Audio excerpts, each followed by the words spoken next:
സെക്രട്ടേറിയറ്റിൽ വീണ്ടും പാമ്പ് കയറി. പഴയ നിയമസഭാ മന്ദിരത്തിലെ ജലവിഭവ ഓഫീസിനടുത്താണ് പാമ്പിനെ കണ്ടത്. പാമ്പിനെ പിടിക്കാനുള്ള ശ്രമം തുടരുകയാണ്. ഇന്ന് രണ്ടാമത്തെ തവണയാണ് പാമ്പിനെ കാണുന്നത്. രാവിലെ പൊതുമരാമത്ത് ഇലക്ട്രിക്കൽ വിഭാഗം അസിസ്റ്റന്റ് എഞ്ചിനീയറുടെ ഓഫീസിൽ കണ്ടെത്തിയ പാമ്പിനെ ജീവനക്കാർ അടിച്ചു കൊന്നു. സുനിഷ വീരങ്ങളുമായി. സുനിഷ, ഇടയ്ക്കിടെ ഇവിടെ പാമ്പിനെ കണ്ടെത്തുന്നു, പക്ഷേ ഈ പ്രദേശത്ത് വെട്ടിത്തെളിക്കുന്നില്ല എന്നാണോ മനസ്സിലാക്കേണ്ടത്? സെക്രട്ടേറിയറ്റ് പരിസരം ഇപ്പോഴും പുല്ലുമൂടി കിടക്കുന്ന ഭാഗങ്ങളുണ്ടോ?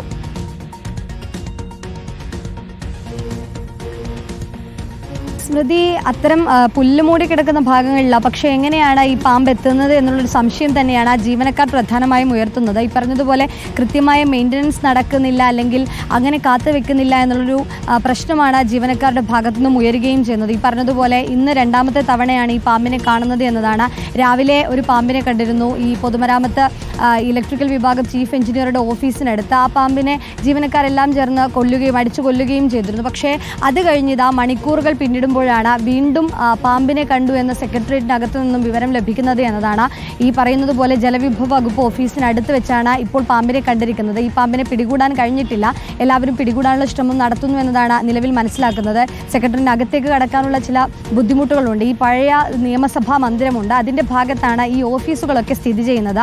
ആ ഓഫീസിനടുത്താണ് ഇത്തരത്തിൽ പാമ്പിനെ കാണുന്നത് എന്നതാണ് പ്രധാനപ്പെട്ട കാര്യം. കാരണം നേരത്തെ കഴിഞ്ഞ ശനിയാഴ്ചയായിരുന്നു ഇതേ രീതിയിൽ തന്നെ ഇതേ ഭാഗത്ത് ഈ ജലവിഭവ വകുപ്പ് ഓഫീസിനടുത്ത് വെച്ച് തന്നെ പാമ്പിനെ കണ്ടെത്തുന്നത്. പക്ഷേ ഇതിനെ പിടികൂടാൻ കഴിഞ്ഞിരുന്നില്ല. ആ പാമ്പ് തന്നെയാണോ ഈ പാമ്പ് എന്നൊരു സംശയം കൂടി ജീവനക്കാരുടെ ഭാഗത്തു നിന്നും ഉയരുന്നുണ്ട്. ഇതേ രീതിയിൽ തന്നെ കഴിഞ്ഞൊരു 2 മാസം മുമ്പ് ഈ ഒരു ബാത്റൂമിൽ പാമ്പിനെ കണ്ടെത്തുന്ന ഒരു സ്ഥിതി കൂടി ഉണ്ടായിരുന്നു. ഇടയ്ക്കിടെ സെക്രട്ടേറിയറ്റിൽ ഇങ്ങനെ പാമ്പിനെ കാണുന്നത് അത് ജീവനക്കാർക്കിടയിൽ വലിയൊരു ബുദ്ധിമുട്ട് തന്നെയാണ് ഉണ്ടാക്കുന്നത്. ഏത് തരത്തിലാണ്, അതായത് ഇവർക്ക് ജോലി ചെയ്യുമ്പോൾ എന്ത് സുരക്ഷിതത്വമാണ് ഉള്ളത് എന്ന സംശയം ഇവർ ഉയർത്തുകയും ചെയ്യുന്നുണ്ട്. നേരത്തെ ഈ ക്ലോസറ്റ് പൊട്ടി വീണതടക്കമുള്ള കാര്യങ്ങൾ വന്നപ്പോൾ തന്നെ നമ്മൾ സെക്രട്ടേറിയറ്റിലെ വിഷയങ്ങളെല്ലാം തന്നെ ചർച്ച ചെയ്തതാണ്. ഈ ഗവൺമെൻറ് സ്ഥാപനങ്ങളിൽ സുരക്ഷിതത്വവും ഒപ്പം തന്നെ എങ്ങനെ സുരക്ഷയോടെ ഈ ജോലി ചെയ്യാമെന്നതടക്കമുള്ള കാര്യങ്ങൾ വിശദമായി പരിശോധിക്കുകയും ചെയ്തതാണ്.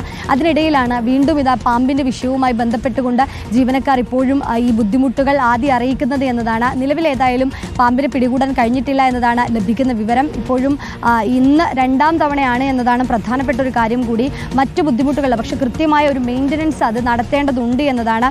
ഈ പഴയ നിയമസഭാ മന്ദിരത്തിന് അടുത്താണ് ഈ പറയുന്ന ഓഫീസുകളെല്ലാം എന്നൊരു കാര്യം കൂടിയുണ്ട്. ഇനി കൃത്യമായൊരു പരിശോധന നടത്തേണ്ടതുണ്ട് എന്നതടക്കമുള്ള കാര്യങ്ങൾ ഈ ജീവനക്കാരുടെ ഭാഗത്തു നിന്നും ഉയരുകയും ചെയ്യുന്നുണ്ട്. സ്മൃതി, സെക്രട്ടേറിയറ്റ് ഓഫീസിലെ പഴയ കെട്ടിടത്തിൻ്റെ അടുത്താണ് ഈ തരത്തിൽ 2 തവണ പാമ്പിനെ കണ്ടെത്തിയത്. രാവിലെ ഒരു പാമ്പിനെ അടിച്ചു കൊന്നിരുന്നപ്പോൾ വൈകിട്ട് വീണ്ടും പാമ്പിനെ കണ്ടെത്തിയിരിക്കുന്നു എന്നുള്ളതാണ് സെക്രട്ടേറിയറ്റ് ജീവനക്കാരെ സംബന്ധിച്ചും ഇവിടെ വിവിധ ആവശ്യങ്ങൾക്ക് എത്തുന്നവരെ സംബന്ധിച്ചും ആശങ്കയുണ്ടാക്കുന്ന കാര്യമാണ്.